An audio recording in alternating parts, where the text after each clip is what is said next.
Bom dia a todos. Obrigada por terem me convidado, confiado na minha presença aqui. Estou à disposição para narrar um pouco desse processo que eu vivi nos idos de 1976 a 78, na Auditoria Militar em Salvador, e aqui em Aracaju, acompanhando algumas precatórias de ouvida de testemunhas que foram arroladas por alguns dos acusados.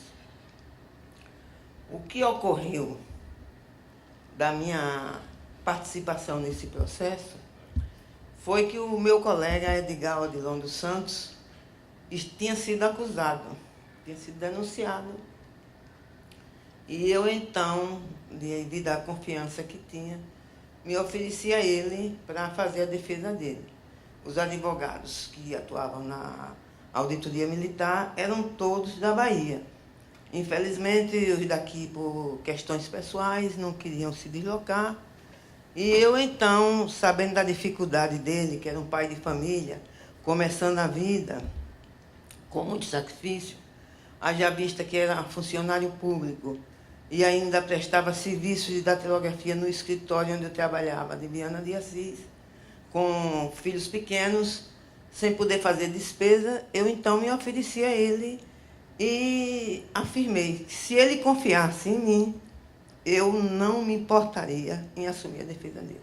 Ele confiou e eu me envolvi com o grupo de advogados da Bahia, entre os quais o doutor José Guimarães, doutor Inácio, doutora Ronilda Noblar, doutor Elias, e partimos para a defesa dos 19 acusados.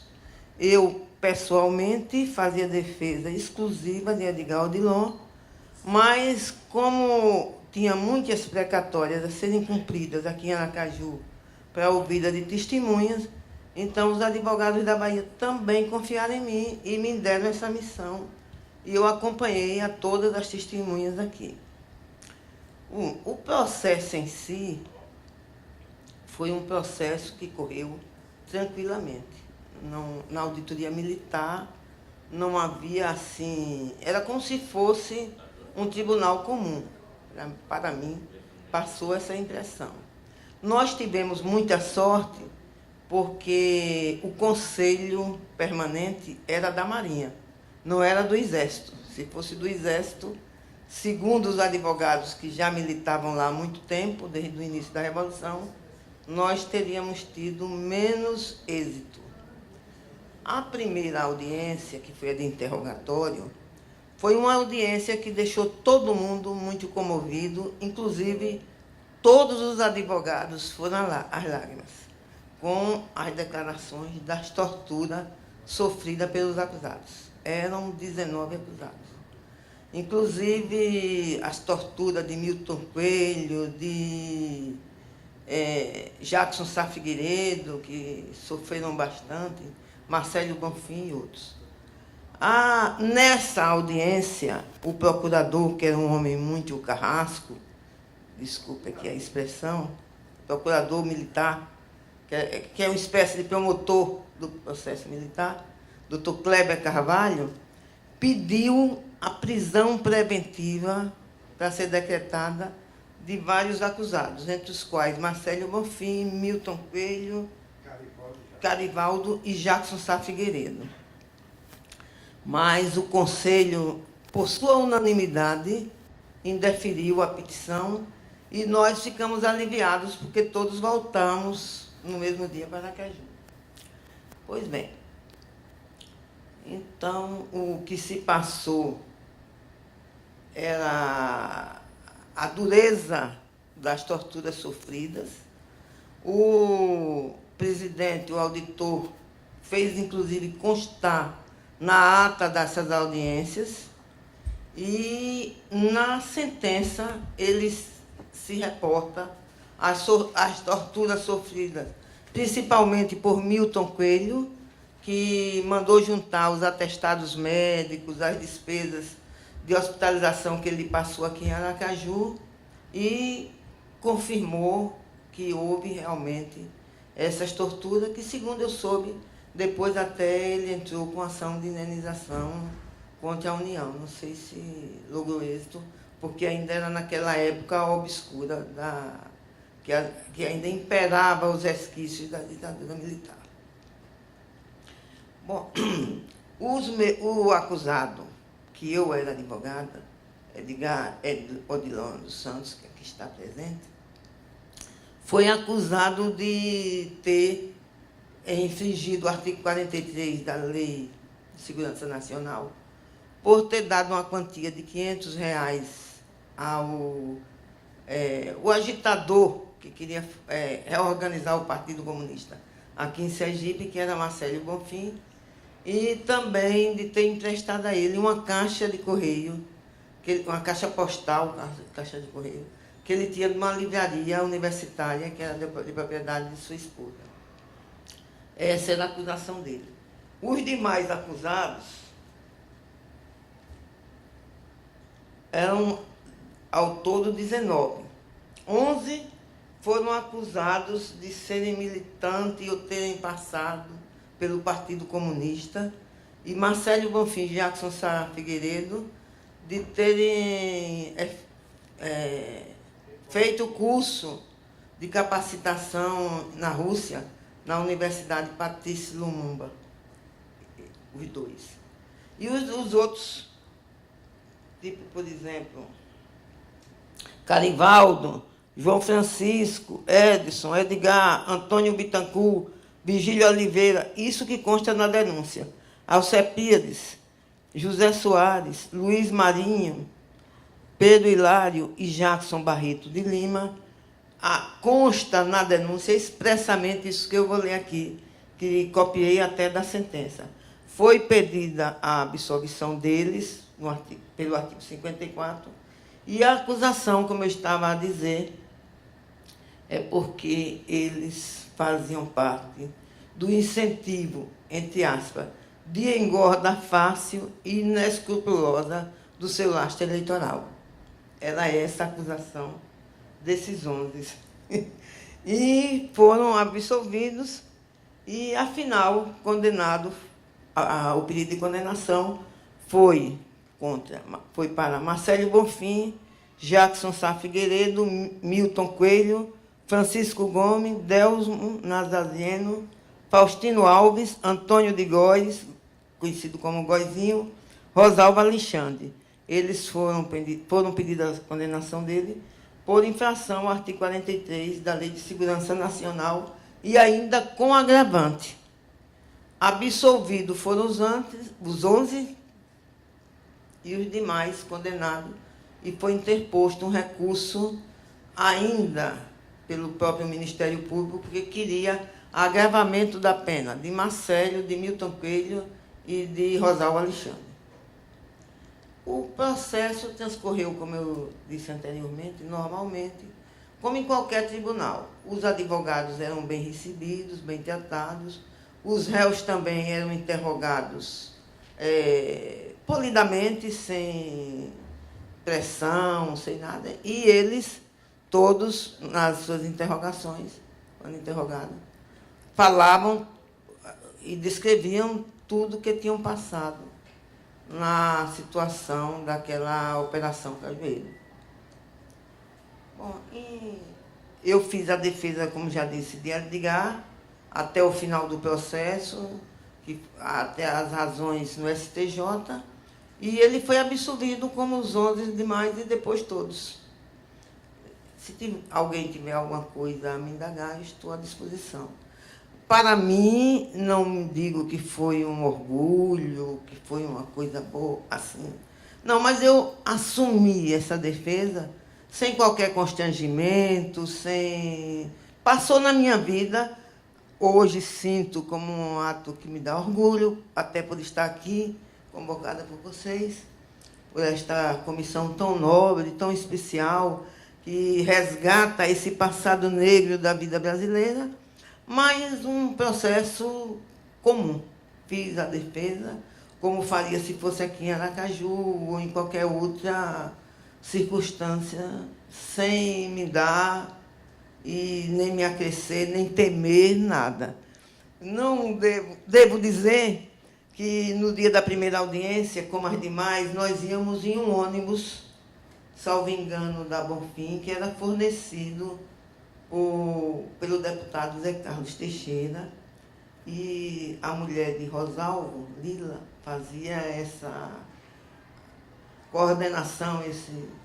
E na primeira viagem, que saímos daqui de madrugada, todos fomos com medo, inclusive eu, de não voltar. Mas, quando chegou lá, foi tudo recebido normalmente, passou tudo tranquilamente e não tinha nada mais a temer, a ficar com medo, vai acontecer isso, vai acontecer aquilo. Os advogados que trabalhavam no processo, que eu já me referi, doutora Ronilda Noblar, Zé Guimarães, doutor Inácio, muito experientes, davam todo o apoio a mim e a todos os acusados. Tanto que, por ocasião da absolvição, eu convidei a doutora Ronilda para fazer uma visita aqui a Aracaju, que ela não tinha vindo nem conhecia, e ofereci uma festa na minha casa, em plena época revolucionária, comemorando o êxito do processo. É isso que eu tenho a dizer. Se tiver alguma pergunta, estou à disposição. Agonaldo Pacheco foi condenado nesse caso? Não, Agonaldo Pacheco não fazia parte desse processo.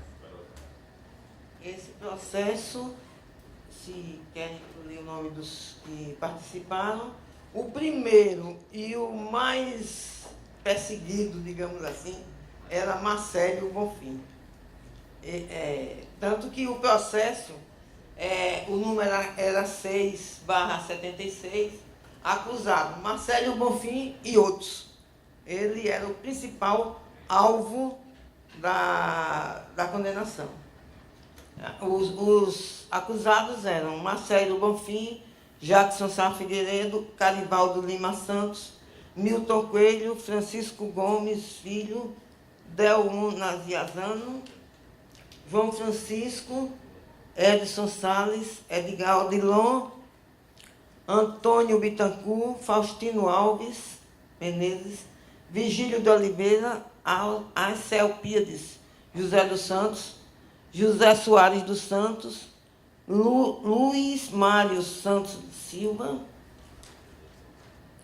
Pedro Hilário dos Santos, Jackson Barreto de Lima, Antônio José de Góes e Rosalvo Alexandre Lima Filho. Esses eram os 19 acusados. Bom dia, doutora Laerte. Muito obrigada pelo depoimento. E eu só peço também, agradeço a audiência que encaminhe os questionamentos para a comissão, para a gente seguir o protocolo de qualquer forma. A gente tem o maior prazer em intermediar e fazer a leitura para a doutora Laerte, não é? Mas a senhora mencionou que também algumas ouvidas de testemunha, na verdade algumas não, a senhora teria mencionado várias ouvidas e também colaborou de lá para cá com os advogados de Salvador. Essas oitivas aconteciam onde, aqui em Aracaju? Acontecia no fórum. Aconteciam no fórum. E, salvo engano, o juiz que fazia essas audiências era, na época, o juiz da vara criminal, doutor Lauro Pacheco de Oliveira. Lauro Pacheco. E naquela época só havia uma vara criminal ou havia uma vara especializada para esses crimes de segurança? Não. Não, aqui não tinha vara específica para isso, porque era feito na 6ª Região Militar, que era em Salvador, onde tinha a auditoria militar. A auditoria militar era composta de militares das Forças Armadas, da Aeronáutica, da Marinha e do Exército. Tinha um juiz que era civil, que ainda hoje tem essa mesma formação, que era o juiz auditor, e o procurador, que era uma espécie do Ministério Público Estadual. Nesse processo, iniciou com a auditoria, o Conselho da Auditoria Militar Permanente da Marinha. No caso E aqui em Aracaju não existia. certo. E essas testemunhas, a senhora que acompanhou esses testemunhos, o que a senhora podia falar um pouco mais Não, sobre? as testemunhas só iam, praticamente, elas iam declarar que nenhum tinha envolvimento, como, por exemplo, o Marcelo não tinha condições de querer reorganizar o Partido Comunista em Aracaju, era só para dizer sobre formalizada, dizer sobre as condições pessoais, que Então, não eram testemunhas pessoas... da defesa. Como eram acusados de agitadores, de poder desestabilizar a ordem política vigente no país, que eles não tinham essa capacidade. Eu não me lembro de quem eram as testemunhas, mas só me ocorre o nome de um, porque era meu professor, que foi o professor Silvério Fontes. Não sei quem foi que arrolou ele. Mas também a senhora chegava a acompanhar também oitiva de testemunhas de acusação, por exemplo, de quem fez a prisão ou de quem estava custodiando esses presos Essas 28 testemunhas eram efetuadas lá em Salvador. Aqui em Aracaju eram as testemunhas do acusado, que eles, como moravam aqui, arrolavam testemunhas residentes aqui, as testemunhas eram ouvidas por precatória. E outra coisa, se utilizava também muito naquela época declarações de pessoas da cidade, de delegados, secretários, de que a pessoa tinha bom comportamento, nunca foi envolvido em baderna, como eram acusados de fazer essas atribuições de desestabilização. Na sua atividade de advocacia, é claro que Aracaju era muito pequena, isso ficou de alguma forma marcado. Isso teve alguma repercussão na sua atividade de advogada, comentários de colegas, positivos ou negativos? Não, eu mesma não senti, porque era uma época de parece que todo mundo era calado. Ninguém falava nada. E eu, particularmente, não senti assim nenhuma perseguição. Outro dia, quando teve aquela comissão que veio aqui para a Ordem dos Advogados, então um colega meu, doutor Elias, e depois aqui doutor Elias Pinho, me disse assim que eu tinha sido perseguida. Eu digo, eu não fui perseguida, porque eu tinha feito um concurso para juiz federal e de Salvador até Manaus passaram 3 pessoas. 2 em Salvador e eu aqui, em Aracaju. Fiz a primeira prova escrita, a segunda prova escrita, a terceira prova oral em Brasília. Fiquei até hospedada na casa de Jackson Barreto, que na época era deputado federal.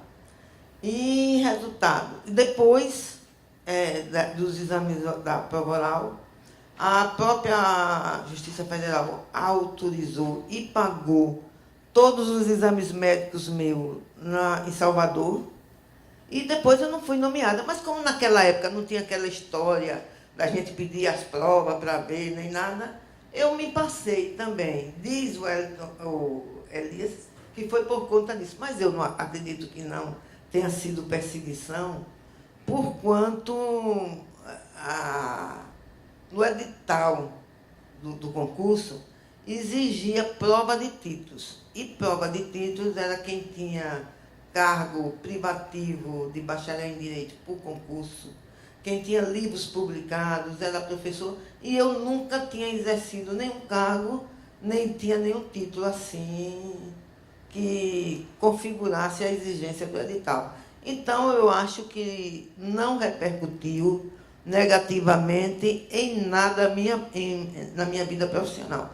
E, para mim, me deu, eu não diria bem prazer, porque foi numa época difícil da vida dessas pessoas que eu os acompanhei, mas me deu uma certa tranquilidade de espírito de ter ido, de vindo, feito amizade, porque as esposas deles iam todas nos ônibus. Inclusive, Edgar, que tem esse excesso de gratidão, me convidou para batizar a primeira filha dele, da qual eu sou madrinha, meu compadre. Então, para mim, Eu acho que não repercutiu negativamente, profissionalmente, nada na minha vida. E, pessoalmente, me deu uma grande satisfação. Obrigada.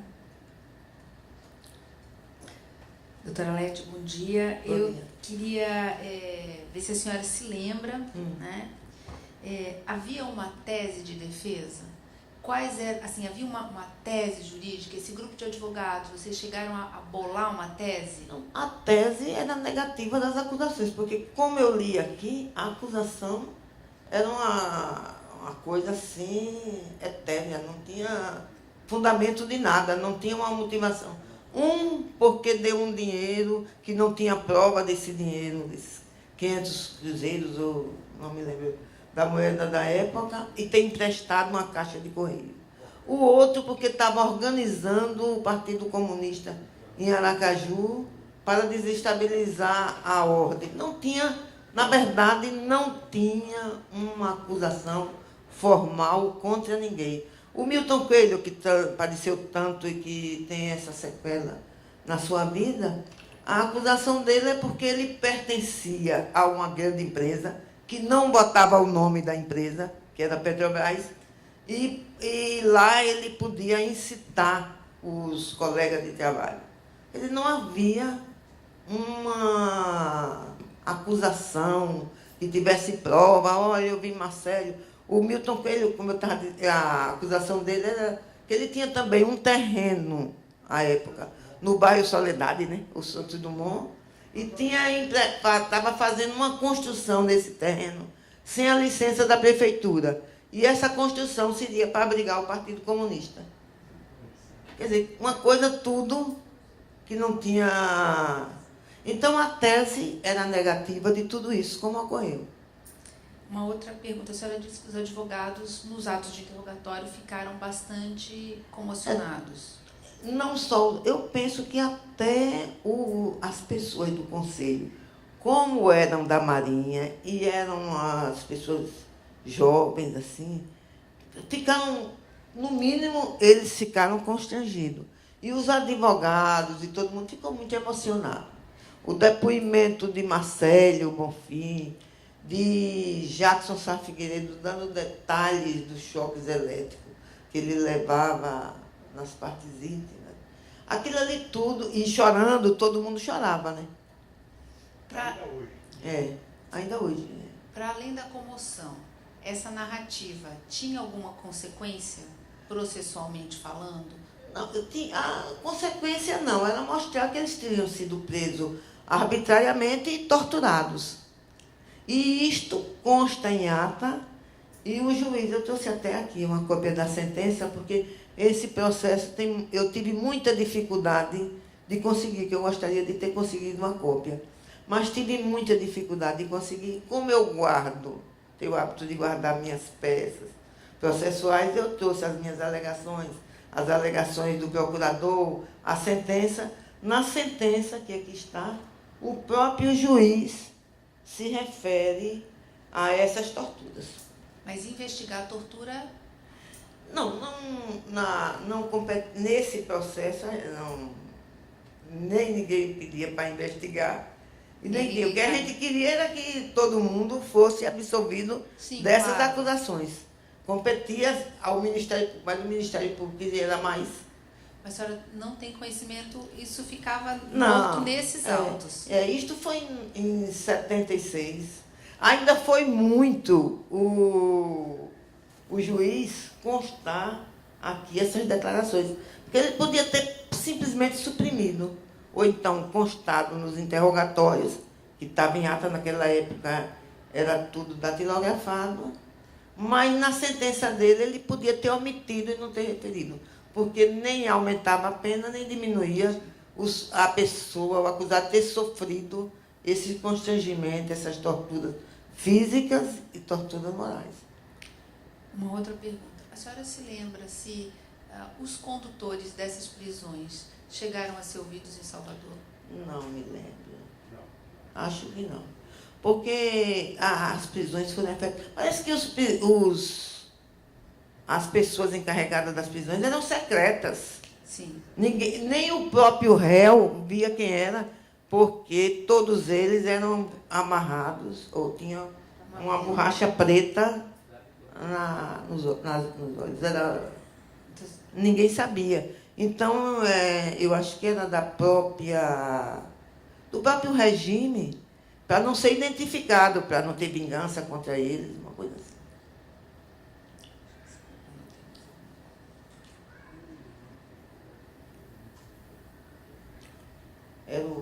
Eram conduzidos num carro, mas sem saber, e ficavam rodando quilômetros e quilômetros, sem saber para onde iam, para não identificar o local. Essa comissão da Marinha, permanente da Marinha, eles caíram lá por distribuição, a senhora lembra? Não, o Conselho Era da Marinha, da Auditoria Militar porque é formado assim, da Marinha, das Forças Armadas, que eles julgam os crimes contra a ordem nacional e contra os militares. Então, salvo engano, de 2 em 2 anos o Conselho muda. 2 anos é da Marinha, 2 anos é da Aeronáutica, 2 anos é do Exército. Certo. É permanente, mas permanente por tempo limitado. Entendi, está certo, eu estou satisfeita. Obrigada. Obrigado também. Doutora Laete Fraga. Pois não. Eu vou pedir permissão à senhora para, se a senhora quiser falar, não abordar agora essa questão que já foi,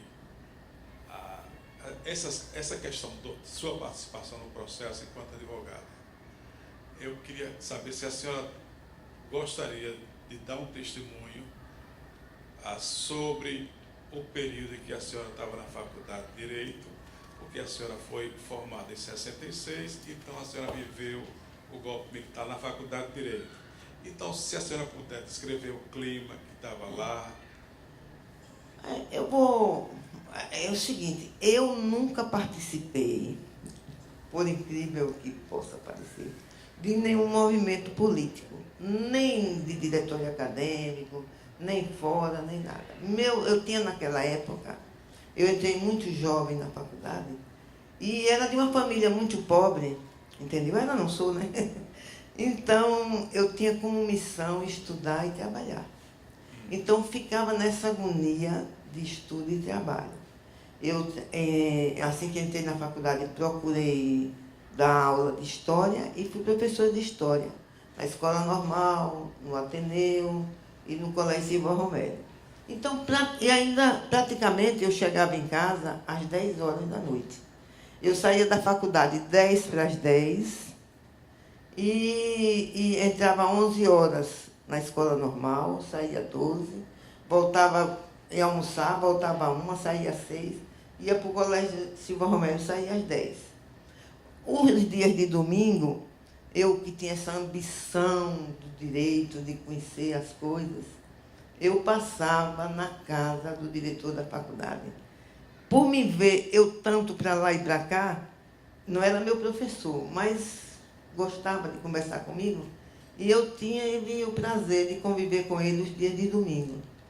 Eu ia para a casa dele, passava o dia lá e voltava carregada de livros. Nem na praia eu ia na época de estudar. Então, eu tive uma vida estudantil voltada para a escola. Quando ocorreu o golpe de 64, eu estava no 2º ano da Faculdade de Direito. Como tinha essa ligação com o doutor Gonçalo, que era um homem que, eu acho que Sergipe, e principalmente as pessoas que foram envolvidas nessa história, tinham que ter mais, assim, uma lembrança, uma gratidão a ele. Ele, quando aconteceu o golpe, que o Exército ia invadir a Faculdade de Direito um dia de sábado, ele mandou o seu João, que era um funcionário vigia da faculdade, lá em casa, e na casa de Nascimento, esqueci o primeiro nome dele, que era um funcionário do Banco do Nordeste. Hildon Nascimento, me esqueci agora. E para quê? para que nós fôssemos com ele na faculdade. Seu João pegou aqueles livros, porque tudo na época era um motivo de prisão. Até aquele livro de todo mundo lia de Nelson Werneck Sodré, o que é a Constituição. Quem tivesse com ele ia preso. Até fizeram uma exposição aqui dos livros subversivos e ele estava no meio de Dom Helder Câmara. Então, o doutor Gonçalo se submeteu a isso de ir e tocou fogo naquelas publicações, naqueles jornais, no fundo da casa dele. Entendeu? Então, ele não permitiu que nenhum aluno fosse preso ali, mas o exército toda hora passava por ali no jipe. Tem até um fato interessante de um colega meu, Fernando Dantas Lima, que chamam Tesourinha, não sei se aqui conhece, né? Distância. Fernando estava à porta da faculdade, aí chegou um jipe disfarçado. Disse, quem é fulano? Ele disse, vai ali. Aí disse, entre você aqui também, ele passou 15 dias preso. Então, era assim, mas doutor Gonçalo não permitiu que o exército entrasse dentro da faculdade de Direito, não entrou. Outro foi uma pessoa muito importante para várias pessoas que teriam de ser presos. Certo, doutor, obrigado. Outra coisinha, nesse momento, em 64, Albano Franco era o presidente... Pronto, Albano, ótima lembrança. Todo mundo... Não, eu estou dizendo, era meu colega de turma, inclusive. Então, estava preso Fernando Tesourinha, estava preso uns 2 ou 3 colegas meus. E todo mundo tinha medo de ir no quartel visitar. Ninguém ia visitar. Fernando mesmo não tinha nem parente em Aracaju, morava na casa de estudante. Então, nós ensaiamos uma visita para essas pessoas, para a gente ir no quartel, mas todo mundo morrendo de medo. Então, nós convidamos Albano para ir com a gente. Primeiro, era um homem conhecido, porque, salvo engano, ele já era deputado estadual, entendeu? E o pai era um importante, ligado ao governo, ligado a tudo. Acho que o governador era Lorival Batista, não? Lorival Batista muito ligado em tudo. Então, nós tínhamos que nos pegar com uma pessoa assim. Albano não se furtou em ir com a gente. Me lembro como se fosse hoje, num Fuscazinho azul 353, porque o número da minha OAB era o número do carro dele. Aí me pegou lá em casa, Maria do Carmo, o Fusca foi cheio. E ele foi, nós entramos, visitamos e saímos tudo numa boa. Mas só fomos porque Albano foi, senão ninguém teria coragem de ir, porque não tinha garantia nenhuma de ir e voltar. Doutora, só uma coisa, não sei se a sua memória talvez tenha falhado, aí meia é outra coisa, entendeu? A eleição de Albano para deputado. Nós estamos em 64, o governador era Celso de Carvalho. Você perguntou isso? Não, eu estou falando... O governador, eu pensei que eu... 64, né? Não, mas nós somos a Revolução em 64. Certo. Albano era o presidente do Centro Acadêmico Silvio Romero. Acho que não. Eu tenho certeza. Então... Eu sei que ele foi presidente, não sei que foi a época, mas ele foi deputado estadual estudante. Certo. Isso ele foi depois, estudante, juntamente com o pai, que foi eleito. Não. Ele foi primeiro do que o pai. Porque depois, quando o pai foi candidato a deputado federal, foi na disputa de Lorival Batista, que, salvo engano, tinha aquela combinação de que Lorival ia apontar doutor Augusto como governador e doutor Lorival não apontou a Castelo Branco. Foi ele o indicado. E então o doutor Augusto se candidatou aí a deputado federal. Tudo bom. Aí eu já estava, inclusive, informada, que ainda trabalhei na campanha dele. Tudo bom. Eu tenho outras informações, mas não vamos sentar nisso. Não sei. Essa que eu tenho, de 64, essa, e salvo engano, pode ser que esteja também enganado. Mas ele era deputado. Ele não tinha cargo público, porque trabalhava na empresa, mas era deputado. E acho que ele foi deputado estadual bem novo. Foi. Não, em Ainda 64, em 64 ele era... ele já tinha seus 24 anos. Certo. Porque nós formamos em 66. Ele tem 75 anos, então ele tinha 23 a 24 anos. Ele foi deputado juntamente com o primo, que era o doutor Fernando Franco, que inclusive era o presidente da Assembleia. Tudo bom, tudo bom.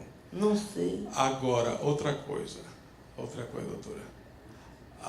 Eu acho que foi depois. Mas foi depois, eu não sei também. Não tem importância. É um detalhe não que... Tem importância. Não tem importância, não, doutora. Eu sei que ele era importante já. Já era um homem conhecido publicamente. E o pai era muito importante, muito influente. Certo. A outra coisa, se fala muito que teria havido, naquele momento, teria sido colocado, naquele momento, o interventor. E geralmente é citado o nome do desembargador Artemio Barreto. A senhora se lembra disso? Interventor de quê? No centro acadêmico. Não me lembro. Não, acho que não. Quer dizer, no meu tempo não foi, porque Artemio foi bem depois de mim. Eu me formei em dezembro de 66. Mas não faria sentido colocar um interventor bem mais depois do golpe, né? Eu não sei, agora eu não me lembro de ter alcançado Artemio na minha época de estudante. Não tem problema, professora. Ô, doutora, a outra coisa. Por um ano, eu consultei os livros de ata do Departamento de Direito, então, por um ano não houve nenhuma reunião e nenhum registro no livro de atas sobre a vida, o cotidiano da faculdade. A senhora tem alguma lembrança sobre isso? O clima ficou ruim, essa coisa toda? Não, a faculdade de Direito, na época, era uma faculdade diferente das demais. Primeiro, a maior parte dos alunos não frequentava as aulas, porque não tinha muita gente que morava, inclusive, em Salvador. Muitos colegas meus moravam em Salvador, tanto que eu fazia um trabalho extra, fazendo muitos trabalhos para essas pessoas, porque moravam em Salvador e só vinham aqui na sexta-feira. E muitos moravam também, trabalhavam em Topiá. Eu fui colega de Wagner Ribeiro, que trabalhava brilhante aluno. Talvez tenha sido o rapaz mais brilhante da minha geração, Wagner da Silva Ribeiro. Não ia para aula, ele morava em Topiá, trabalhava na Justiça do Trabalho. Outro, Carlos Aires de Brito, também morava em Topiá, trabalhava no Banco do Brasil. E em Salvador tinha, assim, vamos dizer, na minha turma, uns 10 ou 12, que quando chegava na sexta-feira, eu ia para um hotel que tinha aqui, onde é a Assembleia Legislativa, Hotel Rubina, era onde o pessoal de Salvador se hospedava, ia prestar conta dos meus trabalhos que eu fazia para eles.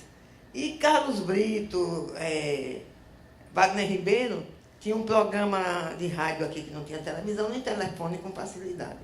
Quando um professor marcava uma prova de repente, eu aí botava no programa de Silva Lima. Carlos Brito e... Wagner Ribeiro, residente em Topiá, favor comparecer a Aracaju.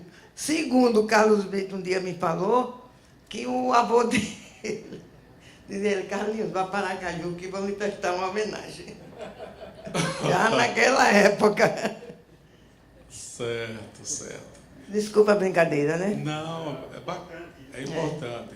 E a senhora não foi nunca presidente do centro acadêmico? Não, eu nunca entrei em política nenhuma estudantil, porque, como eu disse a você, na minha época de estudante, eu não tinha nem tempo. Outra coisa, quando eu entrei na faculdade, meu pai era um homem, era um negociante no mercado e muito rígido. Então, naquela época, tinha aquela história, mulher não estuda, mulher vai namorar. Se a gente arranjasse um namorado, era capaz de sair da escola. Entendeu? Então, já tinha repressão dentro de casa. Legal. Então, mas não tinha, nunca fui. Eu nunca participei em nenhum tipo de política, nem estudantil, nem... A senhora leu, por acaso, aquele jornal Academos? Ali que era o jornal nosso. Certo, certo, certo. Tá legal, tá legal.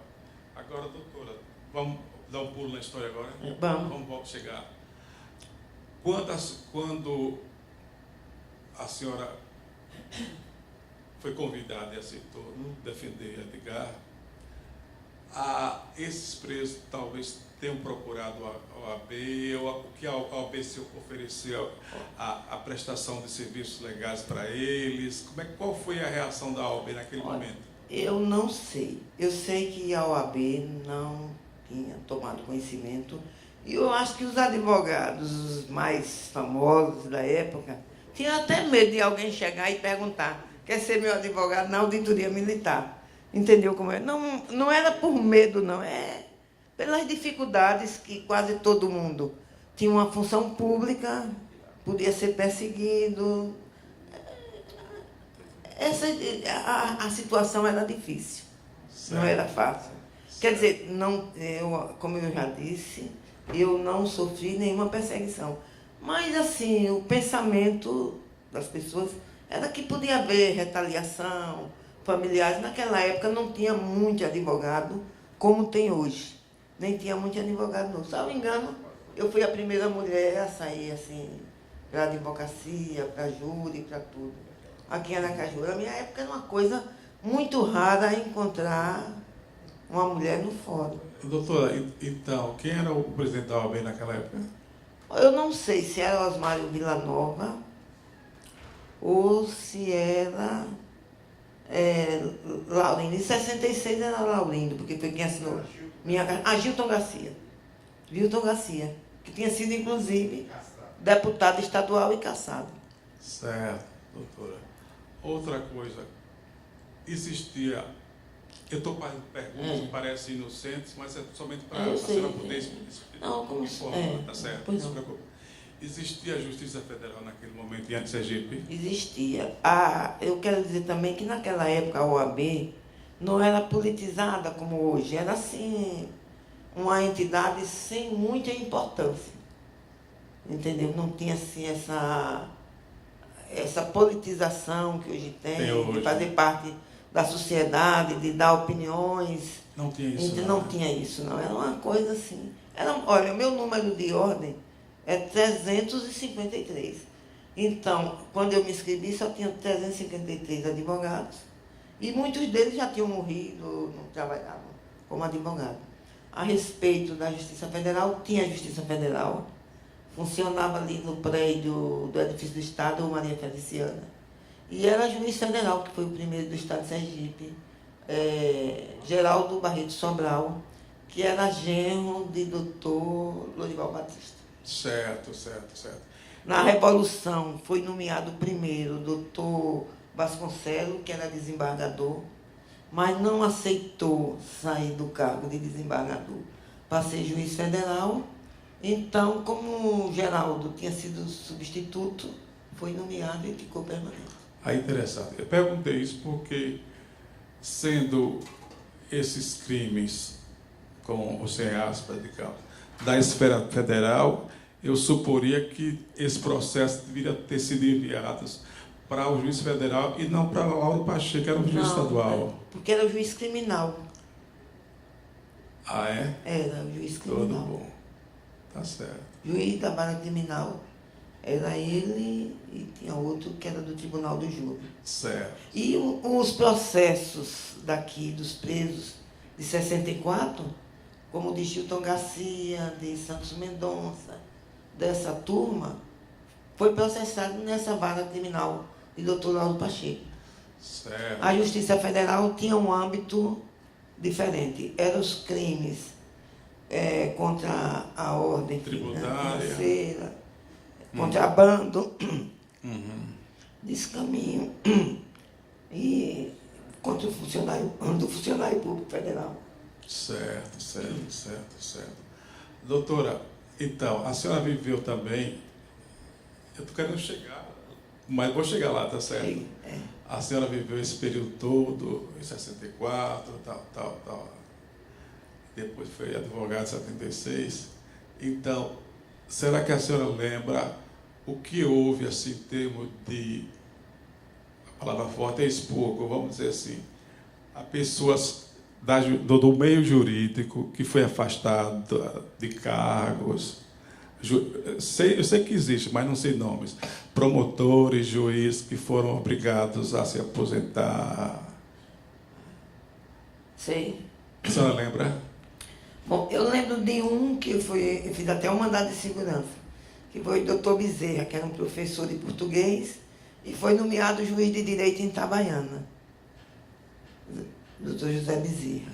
Outro, que doutor José Bezerra foi por conta daqueles crimes políticos de Itabaiana também, que ocorreram nessa época. Outro, Gibson Pinho. Agora, promotor, eu não tenho assim. Não, o doutor Armando Buarque era juiz da Parada da Fazenda, mas ele não foi aposentado por conta disso, não. O Armando Buarque era juiz da Parada da Fazenda. O doutor, não sei. E desembargador algum? Desembargador, não. Mas não teve um deles, ou mais de um, que se recusaram a receber a ordem do 28, etc. Tem história que contam que ele entregou a chave do tribunal aqui e aí. Não, o desembargador, salvo engano, o presidente do tribunal na época da Revolução, era o doutor Naldo Santa Flor Cardoso e o vice-presidente era o doutor Belmiro da Silveira Góes, que depois, quando o doutor Celso Carvalho assumiu o governo, ele assumiu a presidente do tribunal e o doutor Celso se afastou um tempo. E o presidente da Assembleia, que era aquele Leite, Fernando Prado Leite, também se afastou da Assembleia e ele assumiu como governador.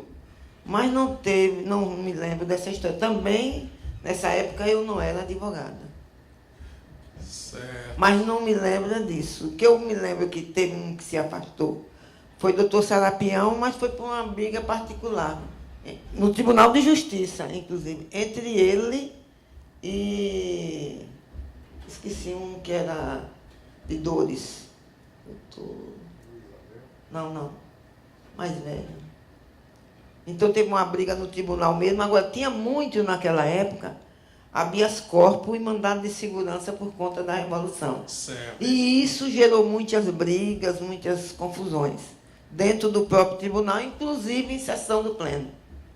Isso mesmo. Teve até uma briga assim, histórica que foi entre Osmário Villanova e, salvo engano, o presidente da época, que eu não sei, não me lembro, se era Serapião ou doutor Assis, e partiram fazer despacho. Daí por diante foi que começou o tribunal a ter polícia dentro do... Olha só. A senhora lembra do doutor Aquiles Lima? Aquiles Lima, me lembro. Foi de um... doutor Aquiles era procurador-geral do Estado na época que Lorival Batista era governador. Ele, salvo engano, ele requeria esses habeas corpus em favor de presos políticos, dessas pessoas que sofriam essa arbitrariedade. E, por conta disso, teve até uma moção que eu acho que foi a única, pelo menos do tempo que eu sei, dada pelo Tribunal de Justiça, de persona non grata. Ele foi uma das pessoas que, por conta dele, é que o Elton Mangueira se formou por mandado de segurança dele e outros, que eu não me lembro.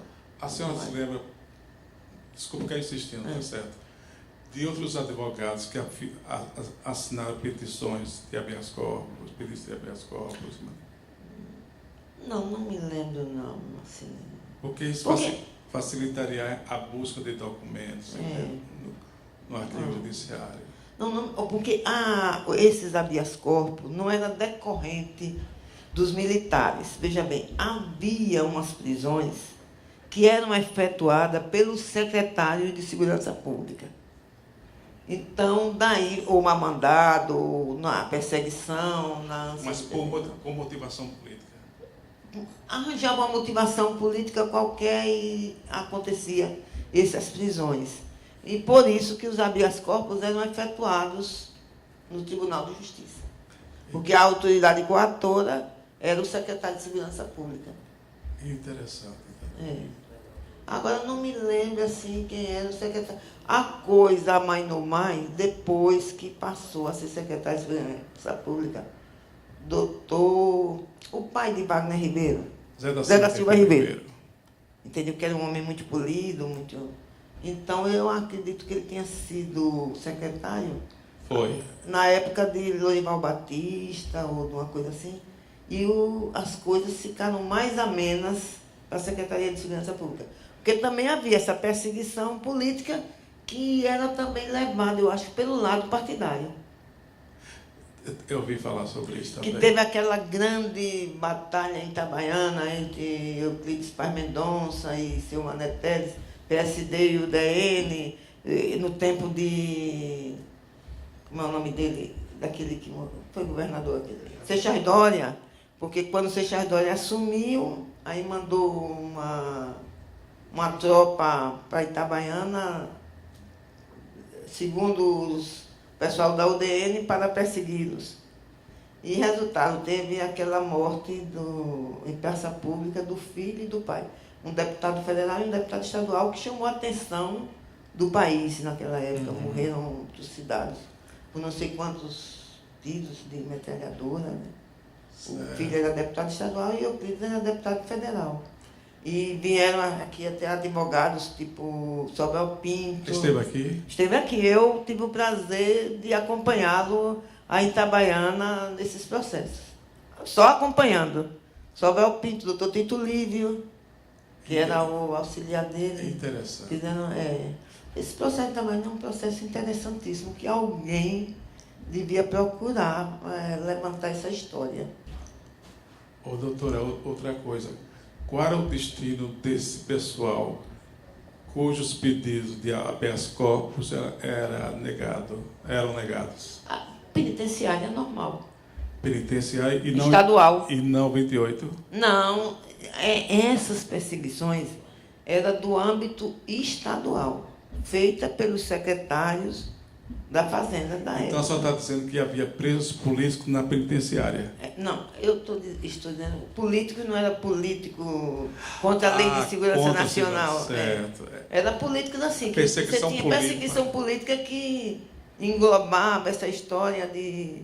Mas não era assim, porque era comunista, porque estava... Mas não tinha também nesse meio aí delações para queimar o outro e acusando de comunista? O que foi na Assembleia, que foi deposto Gilton, Santos Mendonça, quem foi?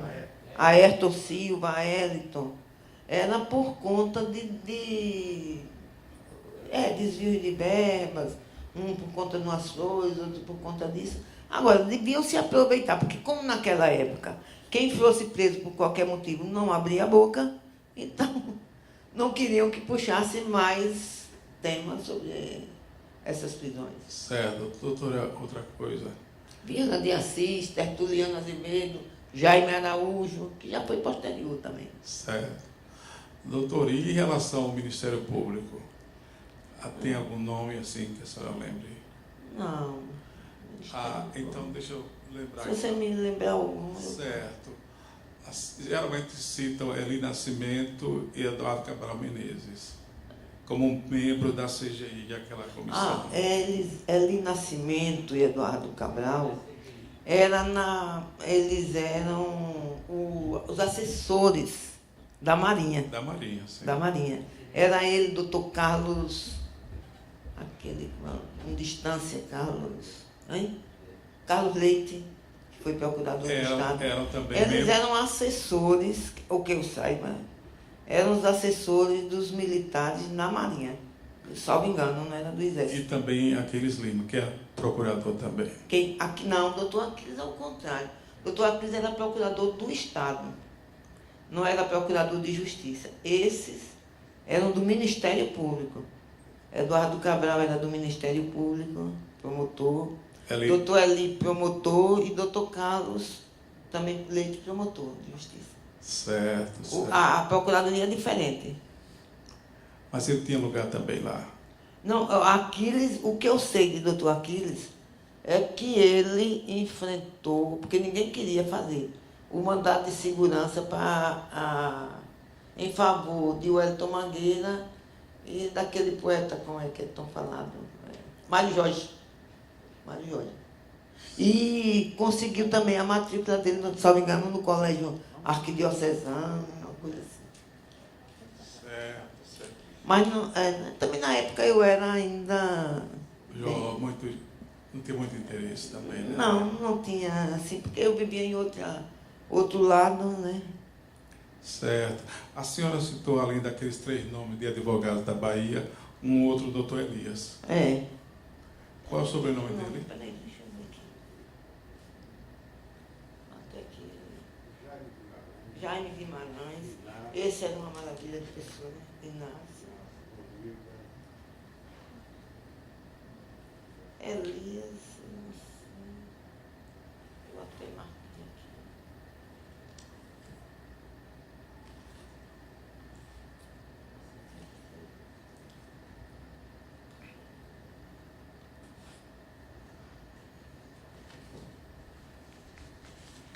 Eles assinaram, né? Assinaram. Todos assinaram. Todos participavam, todos. Uhum. Ninguém faltava.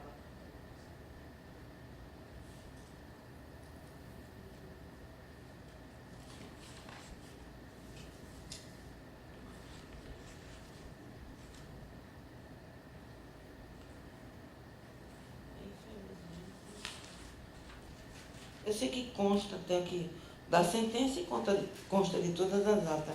Uhum. O nome do outro? Não tem problema. Não. Encontrou? Qualificados e interrogados, as folhas tais, foram constituídos defensores. Dr. Joaquim Inácio Gomes, que é Inácio, Jaime Guimarães, Ronilda Noblar, José Dória Pereira, Lapa, Maria Laerte Fraga e Luiz Humberto Apple. Tem outro, então. Foram esses os advogados que acompanharam tudo. Certo. A senhora falou que o tratamento foi diferente porque essa auditoria era da Marinha. Não foi diferente.